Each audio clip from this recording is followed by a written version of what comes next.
அனைவருக்கும் வணக்கம். இன்றைக்கி பார்த்திங்கன்னா 2022 நடந்த குரூப் 1 எக்ஸாமில் பாலிட்டி கேள்விகள் எந்த மாதிரியெல்லாம் கேட்டிருக்கிறாங்க அப்படிங்கிறத பார்க்கலாம்.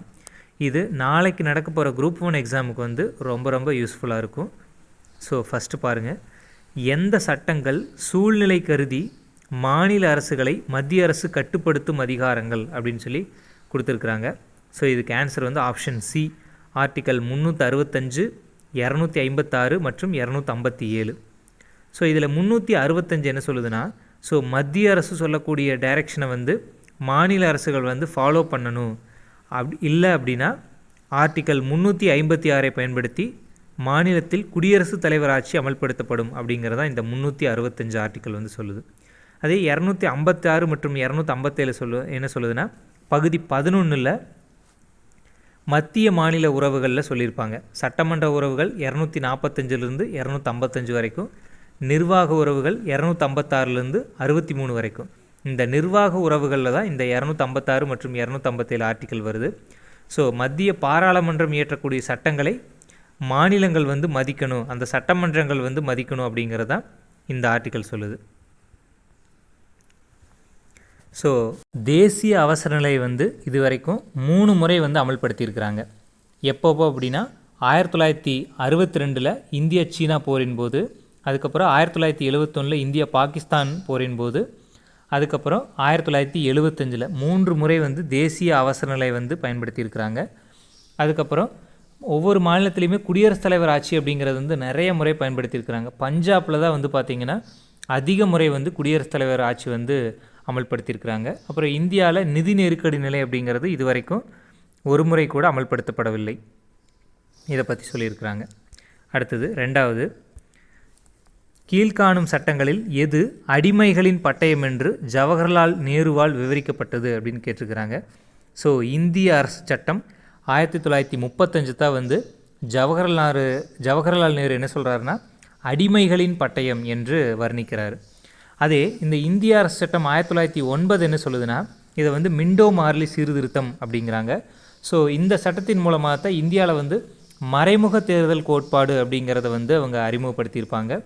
அதுக்கப்புறம் அதாவது சிறுபான்மையினர்களுக்கு இடஒதுக்கீடு அப்படிங்கிறது இந்த சட்டத்தின் மூலமாக தான் கொண்டு வந்திருப்பாங்க. அதுக்கப்புறம் இந்திய அரசு சட்டம் 1919, இதை மாண்டேகு செம்ஸ்போர்டு சீர்திருத்த சட்டம் அப்படின்னு சொல்லுவாங்க. ஸோ இந்த சட்டத்தின் மூலமாக தான் இந்தியாவில் முதல் பொது தேர்தல் 1920 நடந்திருக்கும். நேரடி தேர்தல் முறை அறிமுகப்படுத்தியிருப்பாங்க. அதே சமயத்தில் இரட்டையாட்சி முறை அப்படிங்கிறத அறிமுகப்படுத்தியிருப்பாங்க. ஸோ மத்திய அரசுக்குன்னு சில துறைகள், மாநில அரசுக்குன்னு சில துறைகள் அந்த மாதிரி அறிமுகப்படுத்தியிருப்பாங்க. ஸோ இதன்படி தான் சென்னை மாகாணத்தில் நீதி கட்சி ஆட்சியை பிடிச்சிருப்பாங்க. காங்கிரஸ் அந்த தேர்தலில் பங்கேற்க மாட்டாங்க. அடுத்தது, இந்திய அரசு சட்டம் 1935 கொண்டு வந்த சில நிறைய விஷயங்களை தான் நம்ம தற்போது வரைக்கும் பார்த்திங்கன்னா நம்ம இந்திய அரசியலமைப்பில் அதிகமாக இருக்கிறது இந்திய அரசு சட்டம் 1935 தான் ஏற்படுத்தியிருப்பாங்க. ஸோ இந்த அதாவது இந்த அதிகார பகிர்வு, அதுக்கப்புறம் எமர்ஜென்சி அப்படிங்கிறது, அதுக்கப்புறம் பார்த்திங்கன்னா நீதித்துறை, இதெல்லாமே இந்திய அரசு சட்டம் 1935 தான் எடுத்து நம்ம இந்திய அரசியலமைப்பில் எழுதியிருப்பாங்க. அடுத்தது, இந்திய அரசாங்க சட்டம் 1947 அப்படிங்கிறது, இது பார்த்திங்கன்னா இந்தியாவுக்கு நாங்கள் சுதந்திரம் கொடுக்க போகிறோம் அப்படின்னு சொல்லி ஜூலை 18, 1947 இங்கிலாந்து பாராளுமன்றத்தில் இயற்றப்பட்ட ஒரு சட்டம் தான் இந்த இந்திய அரசாங்க சட்டம் 1947 அப்படிங்கிறது. அடுத்தது, குடியுரிமை திருத்த சட்டம் 2019 பற்றிய பின்வரும் கூற்றுக்களில் எவை உண்மையானவை அப்படின்னு கேட்டிருக்கிறாங்க. இதுக்கு பார்த்திங்கன்னா ஆன்சர் ஆப்ஷன் பி 2 மற்றும் 4 தான் சரி. ஸோ ஃபஸ்ட்டு பாருங்கள், இந்தியாவில் 6 ஆண்டுகளுக்கு மேல் வாழ்ந்த அனைத்து வெளிநாட்டவர்களும் குடியுரிமை வழங்கப்படும் கொடுத்துருக்காங்க. இது 6 ஆண்டுகள் கிடையாது, 5 ஆண்டுகள். ஸோ அதனால தான் இந்த ஸ்டேட்மெண்ட் தப்பு. அடுத்தது, ஆப்கானிஸ்தான், பங்களாதேஷ் மற்றும் பாகிஸ்தானிலிருந்து வரக்கூடிய டிசம்பர் 31, 2014 முன்னாடி இந்தியாவுக்குள்ளே வந்தாங்க அப்படின்னா அவங்களுக்கு குடியுரிமை. எந்த மதத்தவருக்கு? இந்துக்கள், சீக்கியர்கள், பௌத்தர்கள், ஹைஜனர்கள், பார்சிக்கள் அல்லது கிறிஸ்துவ சமூகங்களின் உறுப்பினர்களுக்கு குடியுரிமை வழங்கப்படும். இதில் இஸ்லாமியர்களுக்கு கிடையாது. ஸோ இந்த ஸ்டேட்மெண்ட் சரி. டிசம்பர் 31, 2014க்கு முன்னாடி இந்த நாடுகள் ஆப்கானிஸ்தான், பங்களாதேஷ் மற்றும் பாகிஸ்தான் இந்த 3 நாடுகள்லேருந்து இந்தியாவுக்குள்ளே வந்திருப்பாங்க இல்லையா, அவங்களுக்கு குடியுரிமை வழங்கப்படும் அப்படிங்கிறத இந்த குடியுரிமை திருத்த சட்டம் 2019 முக்கிய அம்சமே. அடுத்தது 3வது ஸ்டேட்மெண்ட் பாருங்கள். குறிப்பிட்ட சமூகங்களை சேர்ந்தவர்களுக்கு 12 ஆண்டுகளுக்கு பதிலாக 6 ஆண்டுகளுக்குள் குடியுரிமை வழங்கப்படும் கொடுத்துருக்காங்க. கிடையாது. ஸோ 5 ஆண்டுகளுக்குள் குடியுரிமை வழங்கப்படும். நம்ம மேலேயே பார்த்து இது தப்பு. அடுத்து 4வது, குடிமக்களின் தேசிய பதிவேட்டை தயாரிப்பதில் CAA உதவும் அப்படிங்கிறாங்க. குடிமக்களினுடைய தேசிய பதிவேட்டை தயாரிப்பதில் இந்த சட்டம் மிகவும் உதவும் அப்படிங்கிறது இது கரெக்டு. ஸோ அதனால தான் ஆப்ஷன் பி 2 மற்றும் 4 தான் சரி. நம்ம இந்திய அரசியலமைப்பில் குடியுரிமை பற்றி எந்த பகுதியில் சொல்லியிருப்பாங்க அப்படின்னா பகுதி 2ல் 5லிருந்து 11 வரைக்கும் குடியுரிமை பற்றி சொல்லியிருப்பாங்க.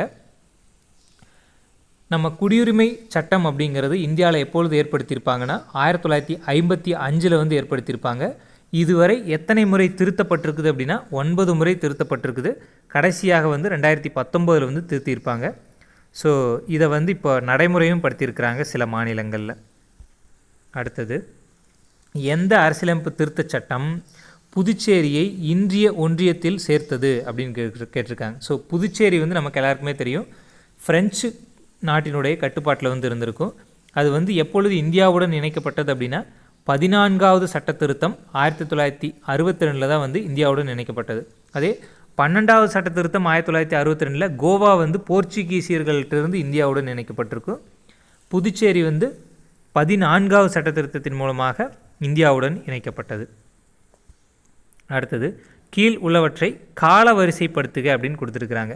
இதில் சர்க்காரியா கமிஷன் அப்படிங்கிறது 1983 ஏற்படுத்தியிருப்பாங்க. சர்க்காரியா கமிஷன் 1983. அடுத்தது, இந்த பல்வந்த்ராய் மேத்தா கமிட்டி அப்படிங்கிறது 1957 ஏற்படுத்தியிருப்பாங்க. அடுத்து ராஜமன்னார் கமிட்டி அப்படிங்கிறது 1969 மத்திய மாநில உறவுகளை ஆராய்வதற்காக நம்ம தமிழ்நாடு கவர்மெண்ட்டால் ஏற்படுத்தப்பட்ட ஒரு அமைப்பு. இந்த பல்வந்த்ராய் மேத்தா கமிட்டி அப்படிங்கிறது உள்ளாட்சி அரசாங்கங்கள் பற்றி அறிக்கை தாக்கல் செய்வதற்காக முதலில் ஏற்படுத்தப்பட்ட ஒரு அமைப்பு.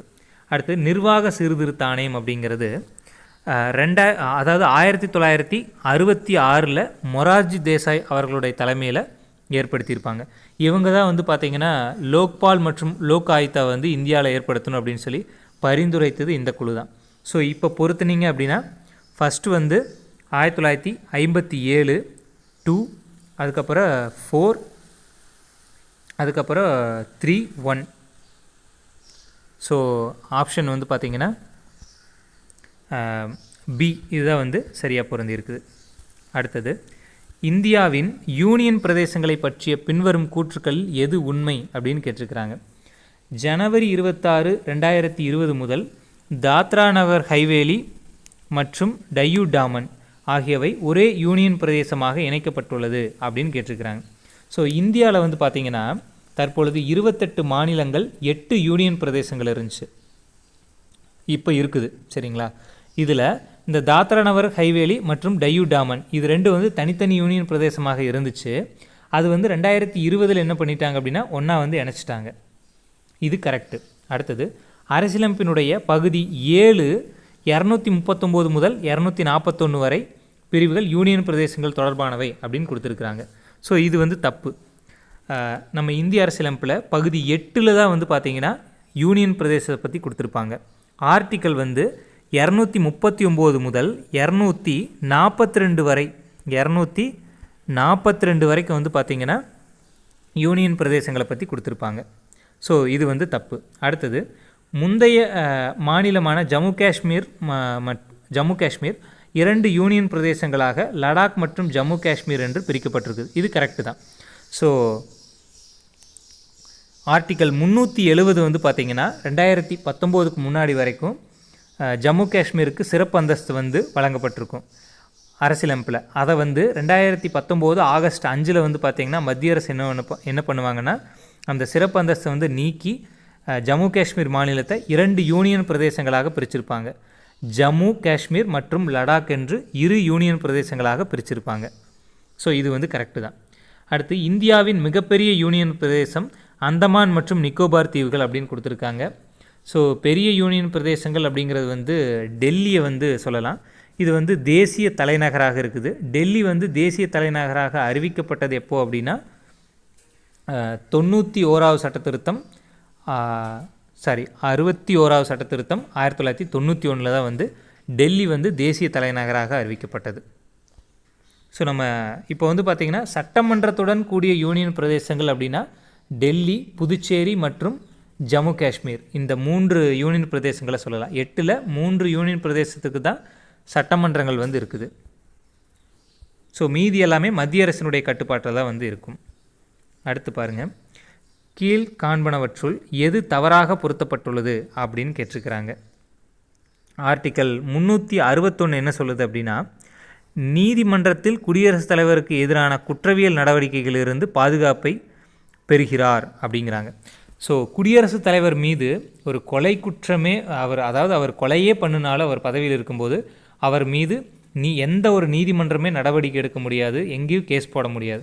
ஸோ பதவியிலிருந்து நீக்கிட்டு அதுக்கப்புறம் தான் வந்து பண்ண முடியும். ஸோ அவருடைய பதவி பாதுகாப்பை பற்றி இந்த ஆர்டிக்கல் வந்து சொல்லுது 361 அப்படிங்கிறது. அடுத்து 352 தேசிய நெருக்கடி நிலையை பற்றி சொல்லுது. 356 வந்து மாநிலத்தில் குடியரசுத் தலைவர் ஆட்சி, இதுவும் கரெக்டு தான். ஆர்டிக்கல் 360 என்ன சொல்லுதுன்னா, நிதி ஆணையம் கிடையாது, அதாவது நிதி நெருக்கடி நிலையை பற்றி சொல்லுது. இந்த நிதி நெருக்கடி நிலையை பற்றி சொல்லுது. ஸோ நிதி ஆணையத்தை பற்றி சொல்லக்கூடிய ஆர்டிக்கல் என்ன அப்படின்னா ஆர்டிக்கல் 280 வந்து பார்த்திங்கன்னா நிதி ஆணையத்தை பற்றி சொல்லியிருக்கோம். ஸோ அப்போ எது வந்து தவறாக பொருத்தப்பட்டுள்ளது அப்படின்னா 4 மட்டும். ஸோ ஆப்ஷன் டி அப்படிங்கிறத வந்து சரி. அடுத்தது, கீழ் உள்ளவற்றிலிருந்து சரியான பதிலை தேர்ந்தெடுக்கவும் அப்படின்னு கேட்டிருக்கிறாங்க. அடிப்படை உரிமைகள் எவ்வாறாக விவரிக்கப்பட்டுள்ளது அப்படின்னு கேட்டிருக்கிறாங்க. இந்திய மக்களின் உரிமைகளின் சாசனம் என்று அழைக்கப்படுது, கரெக்டு தான். அரசியலமைப்பின் மனசாட்சி என்று அழைக்கப்படுது. அரசியலமைப்பின் ஆன்மா என்றும் அழைக்கப்படுது. அமெரிக்க அரசியலமைப்பின் உரிமைகள் மசோதா என்றும் அழைக்கப்படுது.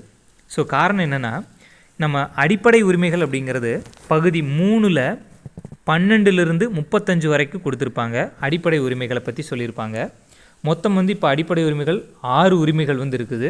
ஸோ இந்த அடிப்படை உரிமைகள் அப்படிங்கிறது அமெரிக்க அரசியலமைப்பிலிருந்து எடுத்திருப்பாங்க. ஓகேவா? ஸோ இந்த அடிப்படை உரிமைகளை வந்து அரசியலமைப்பின் மனசாட்சி, ஆன்மா, இந்திய மக்களின் உரிமைகளின் சாசனம் என்றும் அழைக்கப்படுது. ஸோ ஆப்ஷன் டி தான் வந்து பார்த்திங்கன்னா இது கேன்சர். 4மே வந்து சரியாக தான் இருக்குது. அடுத்தது, மாநில முதலமைச்சர் தொடர்பான கீழ்காணும் அரசியலமைப்பு விதிகளை பொருத்துக அப்படின்னு கொடுத்துருக்குறாங்க. ஸோ ஆளுநருக்கு உதவி மற்றும் ஆலோசனை வழங்க கூறும் அமைச்சர்கள் குழு, இதை பற்றி என்ன ஆர்டிக்கல் சொல்லுது? ஆர்டிக்கல் 163. ஸோ ஆர்டிக்கல் 163 என்ன சொல்லுதுன்னா, ஆளுநருக்கு உதவி மற்றும் ஆலோசனை வழங்குவதற்காக முதலமைச்சர் தலைமையிலான ஒரு அமைச்சரவை குழு இருக்கும் அப்படின்னு சொல்லி ஆர்டிக்கல் 163 சொல்லுது. ஸோ இதை பொறுத்துனீங்கனால இந்த ஆன்சர் போட்டல் ஆப்ஷன் டி. ஸோ அமைச்சர்கள் தொடர்பான பிற அம்சங்களை பற்றி சொல்லக்கூடிய ஆர்டிக்கல் 164. ஏன்னா நம்ம முதலமைச்சரை வந்து ஆர்டிக்கல் 164 பயன்படுத்தி தான் ஆளுநர் வந்து நியமிக்கிறாரு. அதுக்கப்புறம் முதலமைச்சர் சொல்லக்கூடிய நபர்களை அமைச்சர்களாக ஆளுநர் வந்து நியமிக்கிறாரு. இது ஆர்டிக்கல் 164. அடுத்தது, மாநில அரசாங்கத்தின் அலுவலக நடத்தலை பற்றி சொல்லக்கூடிய ஆர்டிக்கல் என்ன அப்படின்னா 166. அடுத்தது, மாநில அரசாங்கத்தின் மாநில ஆளுநருக்கு தகவல் தெரிவித்தல் உள்ளிட்ட முதலமைச்சரின் பணிகளை பற்றி சொல்லக்கூடியது 167. ஸோ முதலமைச்சரின் பணிகளை சொல்லக்கூடியது 167. அதே பிரதமருடைய பணிகளை சொல்லக்கூடியது ஆர்டிக்கல் 78 வந்து சொல்லும். ஆர்டிக்கல் 78 வந்து பிரதமருடைய பணிகளை பற்றி சொல்லியிருப்பாங்க. ஸோ இதுக்கு ஆப்ஷன் டி தான் வந்து இதற்கான ஆன்சர். அடுத்தது, தேர்தல் சீர்திருத்தங்கள் தொடர்பான தினேஷ் கோசாமி வழக்கு என்னைக்கு அப்படின்னு கேட்டிருக்கிறாங்க. ஸோ ஃபஸ்ட்டு வந்து பார்த்திங்கன்னா 1990 தான் வந்து பார்த்திங்கன்னா இந்த தினேஷ் கோசாமி வழக்கு. தேர்தல் சீர்திருத்தங்கள் தொடர்பான ஒரு குழு இது. அடுத்தது, ஓரா கமிட்டி அப்படிங்கிறது 1993 வந்திருக்கு, ஓரா கமிட்டி அப்படிங்கிறது. அடுத்தது, அரசின் நிதியளிப்பு மூலமாக தேர்தல்கள் பற்றிய இந்திரஜித் குப்தா கமிட்டியை பற்றி சொல்லக்கூடியது 98. அடுத்து, 2வது நிர்வாக சீர்திருத்த ஆணையம் அப்படிங்கிறது 2008 அமைச்சிருப்பாங்க. இது வந்து வீரப்ப மொய்லி இவருடைய தலைமையில் தான் வந்து இந்த 2வது நிர்வாக சீர்திருத்த ஆணையம் அப்படிங்கிறது அமைச்சிருப்பாங்க. ஸோ தினேஷ் கோசாமி கமிட்டி அப்படிங்கிறது 90ல், ஓரா கமிட்டி அப்படிங்கிறது வந்து 93ல், இந்திரஜித் குப்தா கமிட்டி வந்து 98ல், 2வது நிர்வாக சீர்திருத்த ஆணையம் 2008ல். ஸோ இது எல்லாமே தேர்தல் தொடர்பான குழுக்கள். அடுத்தது மாநில ஆளுநரின் நீதிமன்ற அதிகாரம் குறித்து கீழ்கண்ட கூற்றை கருதுக அப்படின்னு கொடுத்துருக்குறாங்க. ஸோ மன்னிப்பு அளிக்கக்கூடிய அதிகாரம் 161 அப்படின்னு கொடுத்துருக்காங்க. சட்ட உறுப்பினர்களின் கீழ் மிகவும் விரிவானது, அது எந்த எல்லையும் கொண்டிருக்கவில்லை அப்படின்னு கொடுத்துருக்காங்க.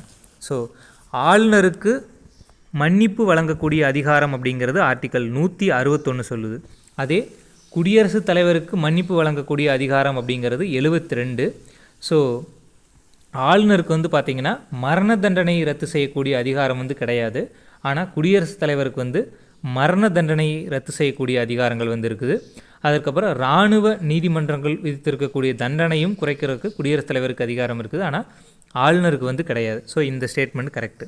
அடுத்து காரணம் சொல்கிறாங்க. ஸோ அவளோ அல்லது அவரோ அறிவை நன்கு செலுத்தி ஆராயாத பொழுதும் உரிய நம்பகமான ஆவணங்களை பரிசீலிக்காத பொழுதும் அத்துமீறும் உணர்வுக்கு ஆட்பட்டு இருக்கும் போதும் நீதி புனராய்வு என்பது சாத்தியமானதாகும் அப்படின்னு கொடுத்துருக்குறாங்க. ஸோ இது 2 ஸ்டேட்மெண்ட்டுமே வந்து கரெக்டு தான். ஆப்ஷன் சி தான் வந்து இதற்கான சரியான ஆன்சர். அடுத்தது விவிபேட் என்னும் சுருக்கப்பட்ட சொல் குறிப்பது கேட்டிருக்காங்க. விவிபேட்னா என்னென்னா அப்ரிவேஷன் கேட்டிருக்கிறாங்க. அதாவது voters verified paper audit trail அப்படிங்கிறது தான் இந்த விவிபேட் அப்படிங்கிறது. இப்போ சமீபத்தில் நடந்து முடிஞ்ச தேர்தலில் கூட வந்து பயன்படுத்தியிருக்கிறாங்க.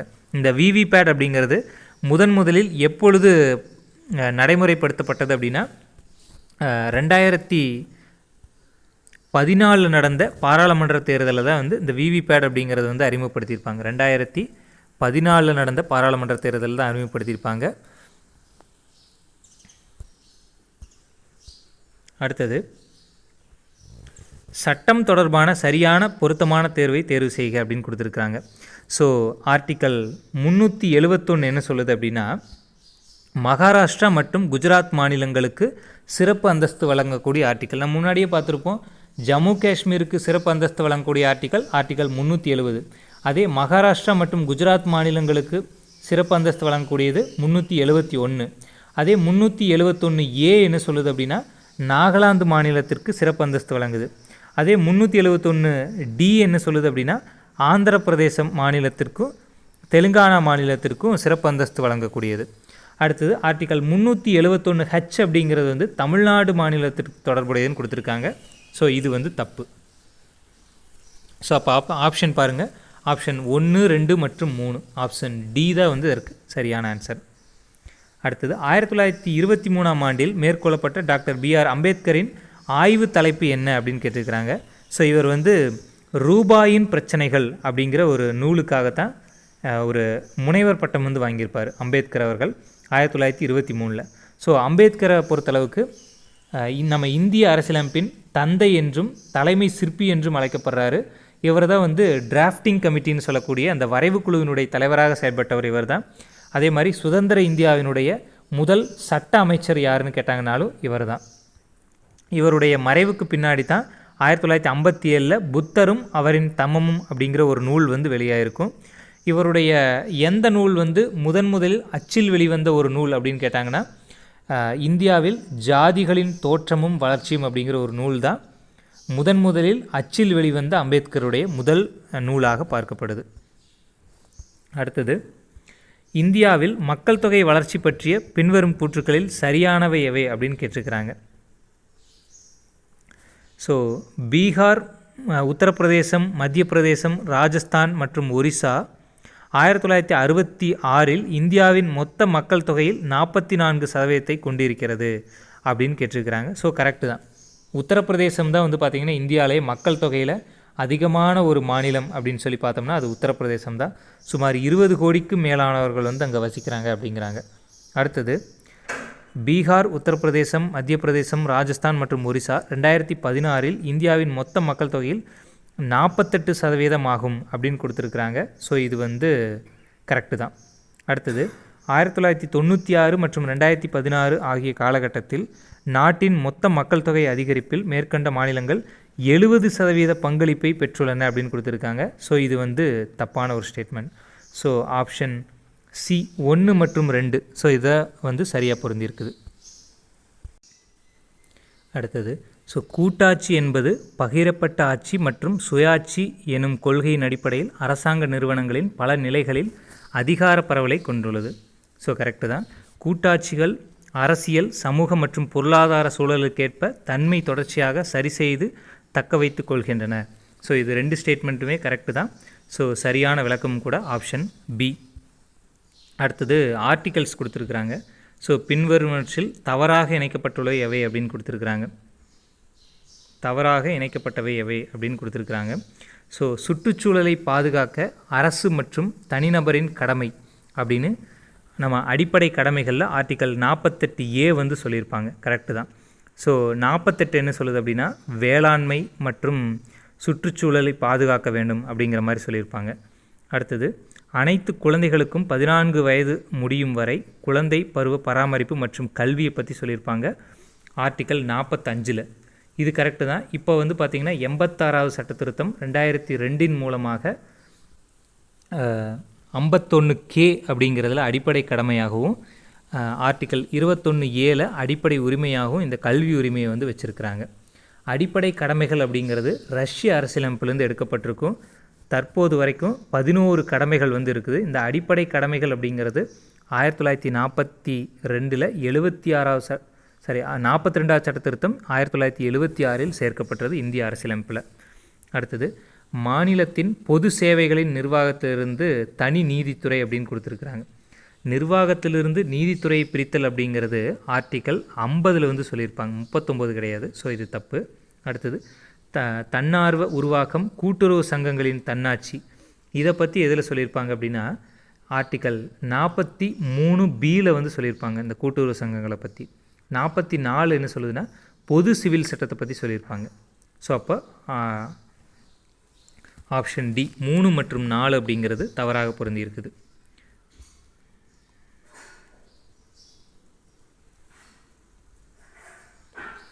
அடுத்தது சட்டத்தின் ஆட்சி என்பது அரசு மற்றும் தனியார் நிறுவனங்களில் உள்ள அனைவரும் மற்றும் அரசு மற்றும் பிற நிறுவனங்களுக்கு மக்களால் இயற்றப்பட்ட சட்டத்திற்கு பொறுப்பானவர்கள் கொடுத்துருக்காங்க. கரெக்டு தான். சட்டத்தின் ஆட்சி என்பது பன்னாட்டு அமைதி மற்றும் பாதுகாப்பு அடிப்படையில் உருவானது. மேலும் அது மக்களின் உரிமைகளையும் அவர்களின் அடிப்படை சுதந்திரத்தையும் காப்பது முக்கியம் என்கிறது அப்படின்னு கொடுது. இது ரெண்டுமே கரெக்டு தான். பட் ஆனால் கூற்றுக்கு சரியான விளக்கம் அல்ல அப்படிங்கிறது ஆன்சர் ஆப்ஷன் டி. அடுத்தது மாநில ஆளுநர் பற்றி எது தவறானது அப்படின்னு கேட்டிருக்கிறாங்க. மாநில தலைமை வழக்கறிஞரை வந்து நியமிக்கிறார். கரெக்டு தான். ஆர்டிக்கல் 165 பயன்படுத்தி நியமிக்கிறாரு. மாநில பல்கலைக்கழகங்களின் வேந்தர்களை நியமிக்கிறது இவருன்னு கொடுத்துருக்காங்க. இது தப்பு. ஸோ மாநில பல்கலைக்கழகங்களுடைய வேந்தரே யாருன்னா ஆளுநர் தான். துணை வேந்தர்களை தான் வந்து நியமிக்கிறாரு. அடுத்தது முதலமைச்சரை வந்து நியமிக்கிறாரு. மாநில தேர்தல் அதிகாரியை வந்து நியமிக்கிறார். இதெல்லாமே கரெக்டு தான். ஆப்ஷன் பி அப்படிங்கிறது தப்பு.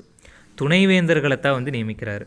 அடுத்தது சுதந்திர இந்தியாவிற்கு ஓர் அரசியலமைப்பு சட்டம் வேண்டும் என்று முதலில் பரிந்துரைத்தவர் யார் அப்படின்னு கேட்டிருக்கிறாங்க. MN ராய் அப்படிங்கிறவர் தான் ஃபஸ்ட்டு சொல்லியிருப்பார். இவர் வந்து ஒரு கம்யூனிசவாதி. அதுக்கப்புறம் 1935 தான் இந்திய தேசிய காங்கிரஸ் வந்து சொல்லியிருப்பாங்க. இதனுடைய விளைவாகத்தான் பிரிட்டிஷ் வந்து என்ன பண்ணுவாங்க அப்படின்னா இந்திய அரசு சட்டம் 1935 அப்படிங்கிறத ஏற்படுத்துவாங்க. அடுத்தது ஒரு நவீன மக்களாட்சி நாட்டில் குடியுரிமை என்பது என்ன உரிமை அப்படின்னு கேட்டிருக்கிறாங்க. நாடாளுமன்ற சட்ட உரிமை. நாடாளுமன்ற சட்டம் என்ன சொல்லுதோ ஸோ அதன்படி தான் இந்த